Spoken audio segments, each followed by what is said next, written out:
Alright, so today I'm going to share with you exactly what it was like in my first 30 days as being a brand new licensed real estate agent. I'm going to share with you the good, bad, and the ugly. So hopefully you can make your first 30 days as a real estate agent way more effective, way more productive, and way more lucrative. Coming up right now. Hey everyone, welcome back to Freedom Agents. My name is Marc Brenner, and if this is your first time to my channel, welcome. Basically, I share all the tips and tricks and knowledge that I've learned about how to become a multi-million-dollar real estate agent producer.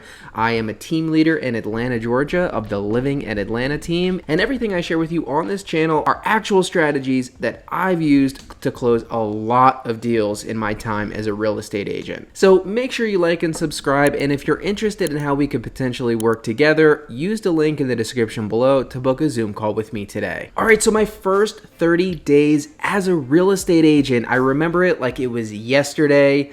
Those were the days where I had a lot less to do and I had no idea what to do, but I was full of hope, I was full of excitement and a little bit of fear, a little bit of anxiety about where the next paycheck was going to come from, about would I be successful or would I be a statistic? Would I be one of, the roughly 90% of people who end up quitting real estate within the first few years? So I want to share that time with you. I want to share a little bit about what my experience was. I think a lot of people have a very similar experience in their first 30 days as a real estate agent. So hopefully if you're getting your license, or maybe you're already licensed and you want to kind of do a reset, but hopefully my experience can help you know what to focus on and know what not to worry about so that you can start producing right away. After all, in the real estate game, there's activities that will lead to you closing deals, and everything else is just fluff. All right, so my first 30 days as a new real estate agent. Again, I remember it like it was yesterday. I got my license in December, so I started up at Keller Williams, First Atlanta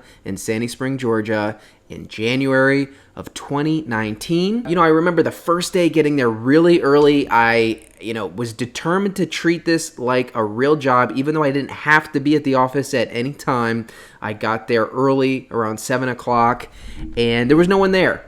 Right? And that's probably very common for a lot of you who go into the office and you're really excited to get to work with people, to get to learn from people. Well, this is the first lesson that I don't want you to be shocked about, but I'm willing to bet in your real estate office, especially if you're showing up there early, there's going to be few to no people there. Okay, the reality is, especially in your bigger offices, a lot of the producers are out in the field. A lot of them work from home or work for somewhere else, but typically, in one of those bigger brick and mortar brokerages, there's not going to be a lot of people in the office at any given time. You'll have your busy spots, but a lot of time it's going to feel lonely in the office. So you just need to get used to that. Now, I will say in my first 2 weeks, we did have the post licensing course that we were required to take and that my brokerage provided. This was a great way to break in because we would spend a few hours each day with all of the new recruits, so to speak, okay? And so we were all learning at the same time. And that post-licensing course should be, and usually is, 10 times more beneficial for you than the course that you took to take your state exam. So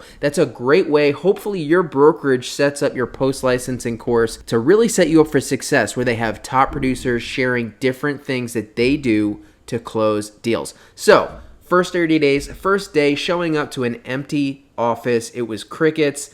I found a little cubicle that they didn't charge me for because they do charge you for office space. Okay, I found a little cubicle to set up at, and I just started plugging away. I just started setting up a website. I made sure, to get my social media squared away, get my Gmail account for work set up. There's all this ancillary stuff when you get your real estate license, and this is the least important stuff, okay? I really want you to hear this. I want the takeaways from this video. The biggest danger you have as a brand new real estate agent is spending the majority of your time doing shit that does not matter, okay? Your email signature does not matter. Your business cards do not matter. Your website doesn't really matter at this point in the game, okay? All right, your branding and logo and colors do not matter, okay? All of this extra stuff is not what's going to help you close deals and succeed in this industry. But I'll come back to that. I'm going to tell you exactly what you should be doing in your first 30 days to make it as effective as possible. But this is not what I did.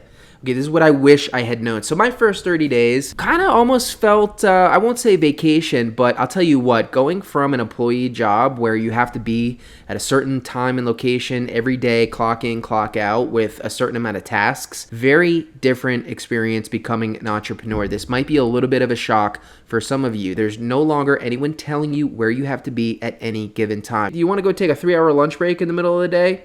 Go for it. You want to go see a movie in the middle of the day? Go for it. You want to sit around on Monday playing video games? No one is going to stop you. So this entrepreneurial gig is going to require a different mindset from you. You're going to need to be a self-starter. So you're going to have self-discipline because no one is going to be making sure you're anywhere at any given time because no one is going to care what you're doing. They're only going to care about you if you produce. So I spent a lot of time in the office doing the extra stuff that I was talking about, getting the website set up, getting the email signature set up. Of course, there's systems at a brokerage that you got to be familiar with, getting familiar with the CRM. There's a lot of checklist stuff that the broker will set you up with when you first start. So my days would look like coming in, going through these checklist items, going to the post-licensing course, which is very beneficial. Other than that, I was just kind of hanging around thinking about how I could get business. I literally remember sitting at my desk, staring at my computer, thinking to myself, how do I make the phone ring? How do I make someone want to work with me? After all, I don't know a lot of people. And the people I do know I'm just brand new into real estate, so why would they hire a brand new real estate agent? I don't even know if anybody likes me. This is a people business. I'm an introvert. I don't have large groups of friend groups or large groups of people that know, like, and trust me. We did this exercise in the post-licensing course where they ask you how many contacts you have in your phone. I had one of the least, like a few hundred. Meanwhile, there's other people who've got like 5,000 contacts in your phone. Okay, so I wasn't feeling very great. I was feeling like, wow, this is a job that's opposite my skill set. How am I going to succeed? Now, I will tell you, one of the beneficial things that I did do during that time with a colleague of mine was go out and look at homes on the market. We would go out to new build communities, and I would just start filming Instagram stories of really nice properties that were, usually new construction, usually about to be listed. This is actually one of the most productive things that I did during that whole time was spend time on Instagram, right? Because I got so much engagement from posting those stories. People love seeing houses. People love real estate. Okay, they don't care about being a real estate agent. That's an important distinction that I make on this channel a lot. But people do love real estate. They love seeing places that they can envision themselves owning. They love critiquing real estate. Okay, they love knowing people's business about real estate. So I got a lot of engagement from posting reels and stories on Instagram, just of new construction stuff. And really that's all there was to it. And it would create engagement. Okay, so that was one of the best things I did during that first 30 days. But I'll tell you this, I didn't close any deals my first 30 days. I didn't get any contracts my first 30 days. I didn't sign any brokerage agreements my first 30 days. If that's you, I want you to understand that's normal, and not everyone can be a rock star. The delicate balance of following successful people is that you can be inspired by them. You can also compare yourself to them. And of course, the most extreme success stories are going to be highlighted and promoted in social media, right? So it can often seem commonplace for these rock stars that make you feel like crap about yourself because they're immediately closing 100 deals in their first year in real estate. You have to really get good at tuning that stuff out and just believing that you will do the hard work over a long enough period of time to where success becomes the only option possible. Okay, so that really was my first 30 days, wandering aimlessly around an office, trying to build some relationships with some colleagues. It was staring at my computer screen. It was staring at my phone, figuring out how to get it to ring. It was going to some courses. All right. I went to a lot of courses. I did do a lot of education, and that's a good thing for you to do, but it can also be a way to escape the real work that you need to do. Okay, so my first 30 days I would describe as aimless, without intention, just kind of floating around and doing random tasks that did not compound on themselves. Okay, so that was my first 30 days. So, the bar is pretty low. You can do way better than I did in my first 30 days. And this is how. Now I'm going to tell you what you should do with your first 30 days as a new real estate agent. And I guarantee you, I like to give broad steps, okay? I'm not going to tell you exactly to the minute detail what you should do. But if you generally do what I'm talking about, I guarantee you, even if you don't see the results right away, you are building momentum. So let's get right into it. What should you do in your first 30 days as a brand new licensed real estate agent? All right, so what should you be doing? All right, listen, forget about your email signature, forget about your logo. Okay, your logo does not matter. I'm sorry to tell you. Here's what you should be doing. Get in your CRM, your client relationship management tool. Okay, every broker will provide you with one. If your broker hasn't provided you one, just go pick one. I don't care which one. It could be Follow Up Boss, it can be Podio, it could be KV Core, it could be an Excel spreadsheet. It doesn't matter. The first thing I want you to do, brand new agent, is get in your CRM. This is just a tool to collect information about the people that you know. What I want you to do is start to put in names and information. Okay, basically everyone that would take a phone call from you should go in the CRM that lives in your area, right? You don't necessarily need to put your relatives in other states in there right now. But what I want you to do for your first 30 days is create a goal to plug in 5 new people into your CRM a day, okay? Should be pretty simple. You'll go through the groups that you're a part of in the city that you live in. You should be able to do 5 people a day for your first 30 days. And we won't even count the weekends. We're just talking Monday through Friday. Put in 5 names a day. Put in their names and all the contact information that you have available, and then write a little note about them, about where they live, about how you know them. If it's family, maybe that's not as necessary. If it's a friend, you do want to keep notes so that you can continue to build your knowledge base about them, okay? But that's step 1. All right, if you do this in your first 30 days, you're already ahead of 95% of agents, probably even more than that, probably like 98% of agents. If in your first 30 days you add 5 people to your CRM and you're taking notes on them, you are way ahead of the game. After all, I need you to have this mindset. The only thing that real estate is, let's just really boil it down, is talking to people, connecting with people, is having a large enough database of people that when they think of real estate, your name comes to mind first. Okay, so listen, if you don't like contacting people, if you don't like talking to people, if you don't like reaching out and connecting with people, you're in the wrong industry. Okay, you do not have a highly likelihood to succeed in the real estate game, because all this is adding people to a CRM, connecting with them, and then documenting those conversations. And that's the next thing that I want you to put as your big goal. And again, if you do this, it's going to put you right to the top of the pack. I want you to talk to 5 people a day. Okay, just talk to them. And we could be pretty loose with the parameters. I don't want you talking to the same 5 people every day, but I want you to be having conversations with people. And ideally, these are people in your CRM, or if they're not in your CRM, they're people that are going to go in your CRM. And when you have a conversation with them, you need to log notes in your CRM about what that conversation was and about what your next follow-up point will be.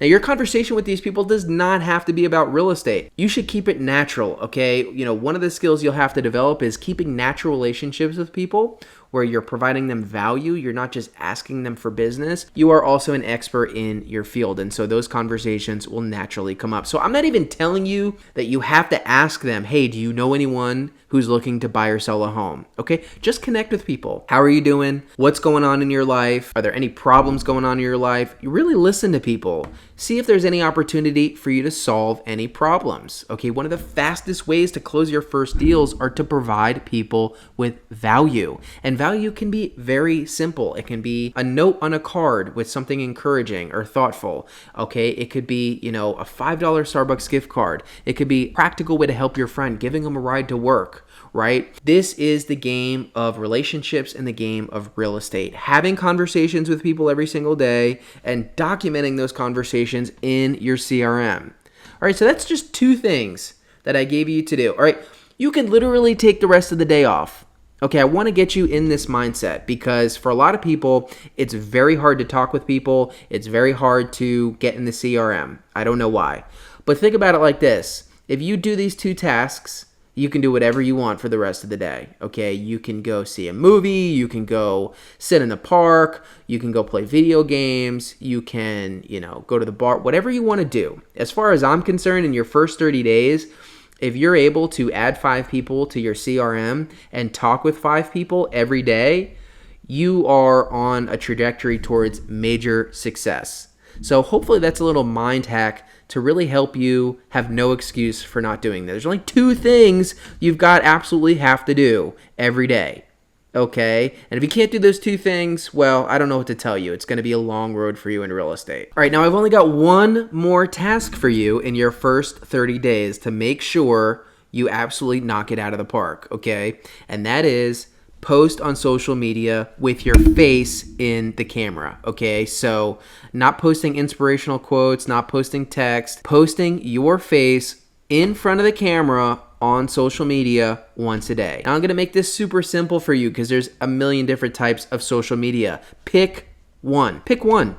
Facebook, Instagram, TikTok, Twitter, YouTube. I don't care. Pick one that you like, that you can commit to, that you're absolutely going to dominate. Now, the reality is at some point in the future, you're going to have multiple social media that you post to daily. But we're looking for small wins right now. We're looking to build momentum based off consistency. Okay, so I want you to pick one social media platform so you don't get overwhelmed and post there once a day.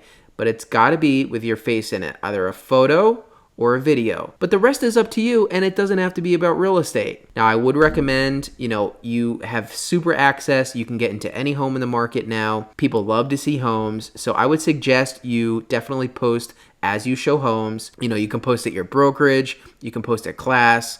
You can post a million different places. Doesn't have to be real estate, okay? If you did your 2 other tasks and you want to go to the park and post, oh, I'm enjoying my life as an entrepreneur in the park because I got my task done today. That's great. Okay, again, don't overthink it. I'm giving you no requirements for the type of content. My only requirement is that your face is in front of the camera and you post every day. Okay? Now, if you choose to go the YouTube route, you can't really, and I don't think you should, post a YouTube video every single day, so we'll call it once a week. Now listen, if you post 4 YouTube videos in your first 30 days, I would wager thousands of dollars that you'll be a success in real estate. Do you know how few new realtors can post 4 YouTube videos in their first month? Hardly anyone does that. This is what I'm saying, that you need to get into your mind that you don't have to do crazy work. You just have to do some hard work that other people don't want to do because it's awkward or embarrassing or complicated or difficult. All right, I just mentioned 3 tasks that will drastically increase the likelihood that you're in the top 10% of the real estate game. And you can make this stuff your own. I gave very loose parameters for all of them. Okay, what did we talk about? We talked about adding 5 people to your CRM every day. Okay, don't overcomplicate this. And I'm talking to myself when I'm talking to you because of all the people on planet Earth, I will overcomplicate a simple task. Put 5 people in your CRM, name, contact information, the more the better, and a few notes about who they are and when you're going to follow up next. Task number 2, talk to 5 people. Call them, talk to them in person. Can be about real estate, does not have to be about real estate. Can be a stranger, can be a friend. Talk to a person and document that person, add them to the CRM, and write a few notes about the conversation that you had and when you're going to follow up. Bam. Easy. Anyone can do that. And number 3, post on social media with your face, preferably talking, okay? Now with the social media piece, of course, this is so that you're top of mind for people when they think about real estate, they think about you, but it's also developing a skill. In fact, all 3 of these tasks are developing a skill, okay? The first task develops your ability to organize relationships in your life and effectively follow up. The second task develops your skill in talking with people and getting comfortable just talking. This is the job of a salesman, just talking, coming up with anecdotes and stories, finding out how to provide people with value. That's a major life skill. It's a major sales skill. And number 3, the skill is talking in front of a camera. And I've said this, it's 2022. You want to compete with Zillow, you want to compete with Opendoor, you want to compete with Redfin and all these mega brokerages that are offering massive discounts. Your only chance is to get good in front of a camera. I don't care if you're 18 or 80. Okay. In fact, if you're 80, you probably have a much higher degree of success. In fact, if you're 80, you probably have a much higher likelihood of success on social media because there's so few other 80-year-olds that are crushing it talking about real estate and providing people with value in social media. Okay, so this doesn't exclude you if you're older and you have less experience with this. But if you can do those three things, you will simultaneously be building momentum in terms of the relationships that you have and those people thinking of you when they think of real estate. And you will also be building major life skills, major sales skills that will serve you throughout your career, whether it's in real estate or something else. So that should be your first 30 days. Okay, I told you my first 30 days, I wandered around aimlessly doing nothing productive. You don't have to live that way. You can have an extremely productive, powerful first 30 days. If you're already a licensed agent, do a reset. Just pretend that you're newly licensed and do a 30-day refresh with the 3 tasks that I mentioned and see where you're at the end of 30 days. Now, of course, this is going to require a lot longer than 30 days to really generate massive business, but if you can do this, you'll have proved to yourself that you have what it takes, no doubt. If you can do these items, you absolutely have what it takes to be massively successful. You just have to build on the momentum you create in those first 30 days. So that's it. Go out there and crush it. I'm super excited. I hope some of you implement this today, and I'd love to hear your success stories. I really hope this video provided you value, and if you're looking for more ways to educate yourself, for more lead generation strategies, go after this video. Look through my playlist, look through my other videos. There's a lot of great content on there about how to get your first pieces of business. So hope you enjoyed that video, and until my next one, I'll see you next time.